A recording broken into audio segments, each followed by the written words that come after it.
નમસ્કાર તમામ મીડિયાના મિત્રોનું આજે આપણે કોન્ફરન્સમાં સ્વાગત છે.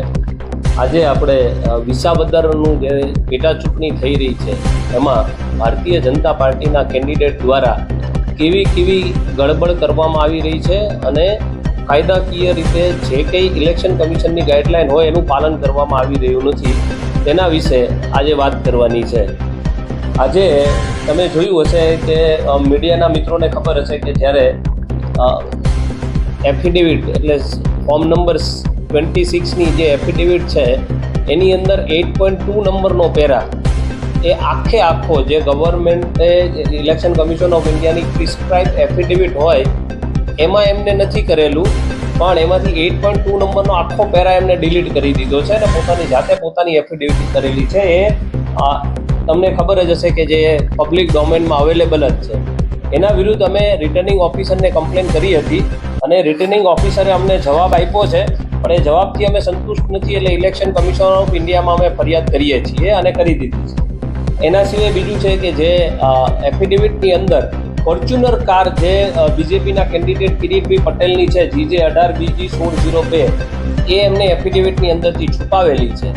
તો એ ખોટી એફિડેવિટ કરવી એ પણ ગુનો છે અને એનાથી પણ એમનું ફોર્મ રદ થઈ શકે છે. એટલા માટે અમે ઇલેક્શન કમિશન ઓફ ઇન્ડિયાને ફરિયાદ દાખલ કરેલી છે અને શક્ય હશે તો એમના વિરુદ્ધ અમે ક્રિમિનલ કમ્પ્લેન પણ આજકાલની અંદર વિસાવદર લોકલથી અમે દાખલ કરશું. એના સિવાય ત્રીજી મહત્વની વાત એ છે કે સરકારી સંપત્તિનો બેફામ ભારતીય જનતા પાર્ટી દ્વારા દુરુપયોગ થઈ રહ્યો છે કે જેમાં આપણા માનનીય મુખ્યમંત્રી શ્રી ભૂપેન્દ્રભાઈ પટેલ, તમે જોયું હશે કે એક ગાડીમાં સવાર થઈ અને રોડ શો કરતા હતા અને એમાં એ જે ગાડી છે એ ગવર્મેન્ટની ગાડી છે. તો ભારતીય જનતા પાર્ટી ગવર્મેન્ટની એટલે ગુજરાત સરકારની સંપત્તિનો દુરુપયોગ કોઈ પણ પોલિટિકલ પાર્ટી માટે ના કરી શકે એના વિરુદ્ધ પણ અમે ઇલેક્શન કમિશન ઓફ ઇન્ડિયાની અંદર કમ્પ્લેન દાખલ કરેલી છે.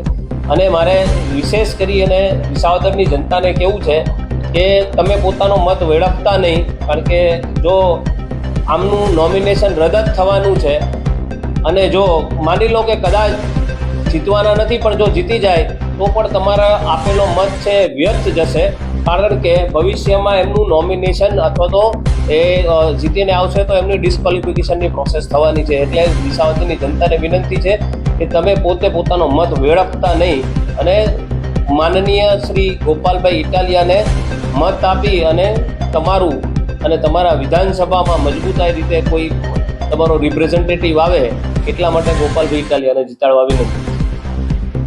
ત્રીજી ફેર ઇલેક્શનની વાત કમિશન દ્વારા કરવામાં આવી છે કે કોઈ પણ ડર વગર ઇલેક્શન કમિશનમાં જે રહેલા જે અધિકારીઓ કર્મચારીઓ એ કામ કરે. તો તમને લાગે છે કે ભૂતકાળમાં વિપક્ષના જે કોઈ ઉમેદવારો હોય તેમના ફોર્મ રદ થયા પણ જોયા છે, પરંતુ સત્તાપક્ષના જે ઉમેદવાર આવી ભૂલો કરતા હોય, આટલી ગડબડો થતી હોય, કાર્યવાહી નથી થઈ રહી તેવી હોવી જોઈએ, તમે શું માનો છો ઇલેક્શન કમિશનના આ દાવો?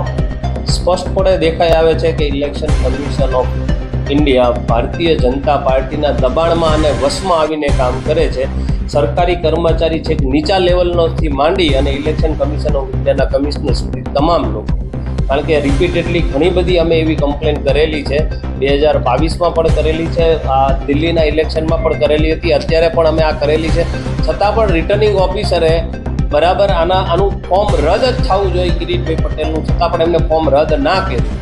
હા, અમને એવી જાણવા પણ મળ્યું છે કે એમને એવું છે કે ના વાત તમારી સાચી છે, પણ હવે અમારે દબાણમાં છીએ. એટલે ભારતીય જનતા પાર્ટીની ખૂબ જ દાદાગીરી સરકારી તંત્ર ઉપર ચાલે છે અને ઇલેક્શન કમિશન ઓફ ઇન્ડિયા ઉપર ચાલે છે.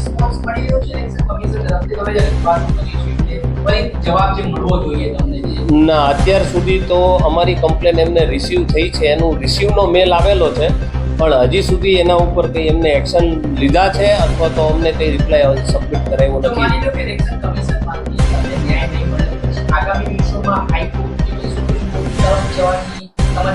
એટલે અમારી પાસે એક જ રેમેડી બચે છે કે હાઈકોર્ટની અંદર અમારે ઇલેક્શન પિટિશન ફાઇલ કરવી પડશે અથવા તો ઇલેક્શન જો એમનું નોમિનેશન રદ ના થાય તો એના માટેની તજવીજ કરવી.